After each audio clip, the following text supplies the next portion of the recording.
Ladies and gentlemen, good evening. Welcome to our YouTube channel. This is Gashi Skyman TV.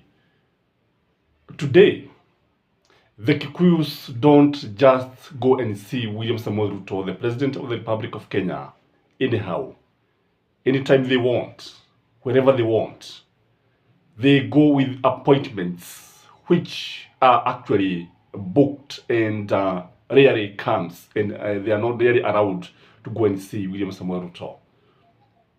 If you look at the Kikuyus today, if you look at the most of the leaders from Mount Kenya, most of them are not happy because anytime they want to go and see the president, they are referred to Oscar Sudi, and Oscar Sudi is the confidant of William Samoei Ruto, and they are told that when you see Oscar Sudi, your problem is have resolved, and he is going to make sure that the president has seen or has listened to everything that the members of the Mount Kenya community want.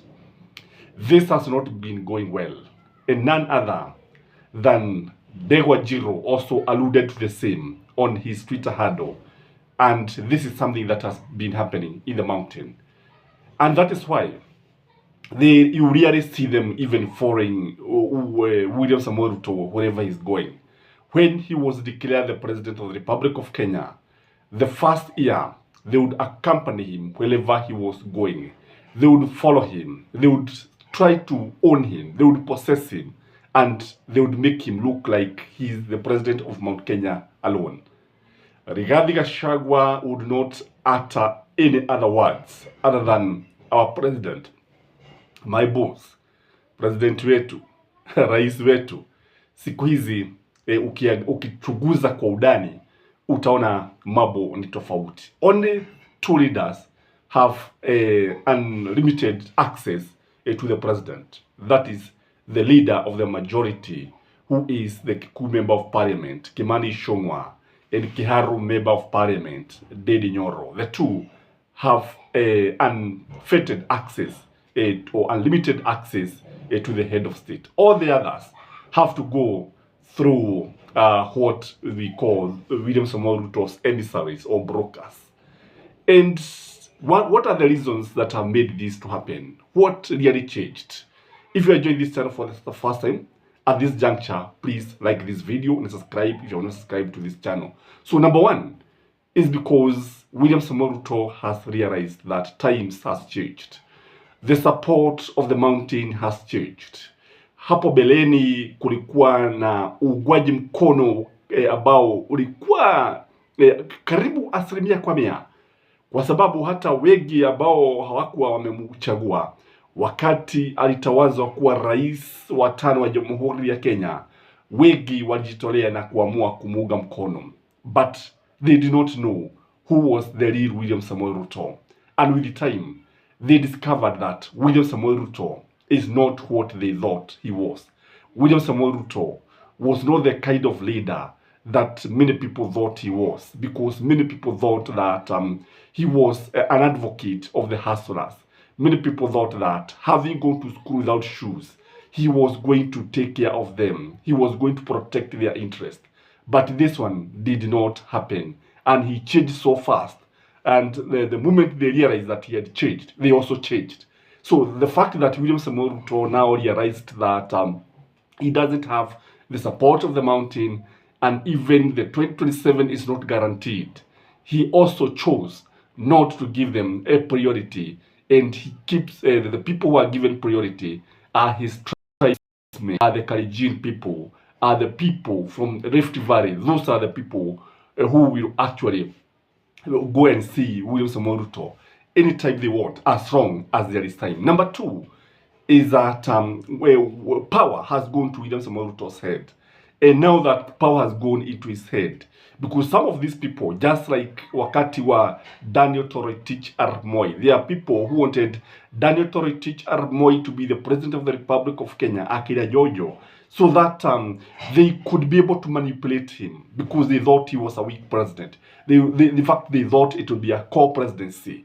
just like William Samoei was trying to manipulate Uhuru Muigai Kenyatta during the first term. But now, to keep these Kikuyus at bay, to keep them away from the presidency and to show them this is not a core presidency, you are not as shareholders, equal shareholders, if you are always thought. So they have to be kept at bay. They have to be kept away from State House, kwa sababu wengi walikuwa na zurura pale, wengine wakiamkia pale kwenda kula chamcha au chakula cha mchana, wengine chajio, chakula cha jioni, wengine kusabeha pale, breakfast pale in the morning. But they have to be kept away. Again, there is also the competing interest between the Kikuyus and the Kalenjin nation. And the Kikuyus have been outmaneuvered by the Kalenjin nation. Kwa sababu, everybody want the attention of the president. And the Kalenjin nation were complaining. Unajua kuna wale wengi ukitawatazama utaona kwamba unapotazama wizara nyingi zile ambazo zina pesa nyingi zinaongozwa na hawa watu kutoka Rift Valley. Ukitazama nyadhifa nyingi, nyadhifa kubwa ambazo zimo katika serikali ya William Samoei Ruto, nyadhifa hizi nyingi zinatawaliwa au zinaongozwa na William Samoei Ruto. Now that the fact that most of these influential positions are held by the Kalenjin nation, and the Kikuyu also held some substantial positions, but they don't hold as powerful positions as the Kalenjin nation. So this one has brought to what we call competing interest.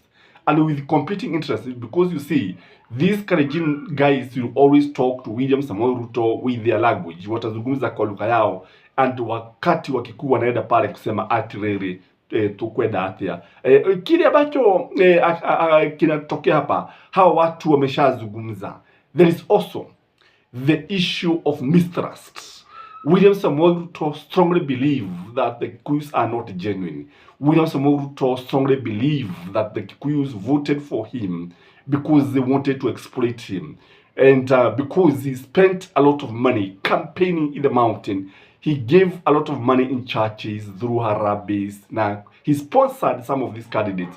And if you look at the mountain, most of these leaders who were elected courtesy of William Samoei Ruto. Not that they were very popular, but because they were supporting William Samoei Ruto. The fact that that is what William Samoei Ruto believes, then it means that he no longer needs them. He strongly believes that he can also penetrate the mountain and come up with a new crop of leaders, because the ones that are there are not actually very attractive to him. They are no longer very useful. They are no longer very popular in the grassroots. And the fact that he gets intelligence information, now he knows very well who is most popular, who can be re-elected, especially those who cannot be re-elected. William Samoei Ruto has no business with them, has no time with them. Again, there is rebellion that is coming from the mountain. And if you look at people who are holding different or contrary opinion to William Samoei Ruto from the mountain, there are now many. In fact, there are more than those who actually have the same opinion with him. Led by Gathoni wa Mushoba, wengine kama wengi kama Nyeri Senator, the governor of Nyeri vilevile. So many of them are now having a contrary opinion, and that is why some of them can even dare to challenge Gachagua and say that they want Dede Nyoro to be the president of the Republic of Kenya in 2032. Although many people believe that it is William Samoei Ruto who had sent these people, when you look at it again critically, you come to the conclusion that they are doing this to antagonize William Samoei Ruto and Rigathi Gachagua. And because many of them strongly believe that it is Rigathi Gachagua who is preventing them. Remember, not once, not twice, when he has told us that he comes around State House to find out who are these people who are coming to see the president. And if he feels that you do not contribute much to the presidency of William Samoei Ruto, then he tells you to go and you have to wait mpaka wale ambao walimchagua wamepata kile ambacho walipata. Remember his theory of shareholding, the government of shareholders, where some have preferential shareholders. What this means is that Rigathi Gachagua would not allow anybody to go and see William Samoei Ruto when he's there. So he is an impediment. And because he is now an impediment and he's feeding William Samoei Ruto with a lot of information, some of it correct, others false information, because what happens is that politics is just a matter of self-interest. Politics is just a matter, if you don't serve my interest, then you have no business even working with me. So this is why majority of them are not allowed to go and see William Samoei Ruto directly because there are barriers, because there are impediments, because there are people who have come in between them, and they are regretting. Some of them are regretting. In fact, I had some of them complaining a lot that William Samoei Ruto no longer see them as important as he used to see them, and because of the reasons I have explained and many other reasons. So, ladies and gentlemen, that is my take as usual. Kindly like this video and comment, leave a comment. You can share the video, and if you can, please watch all the ads. Don't skip them, because that is the way YouTube support and pay the content creators. I'm your host. Till next time, bye bye.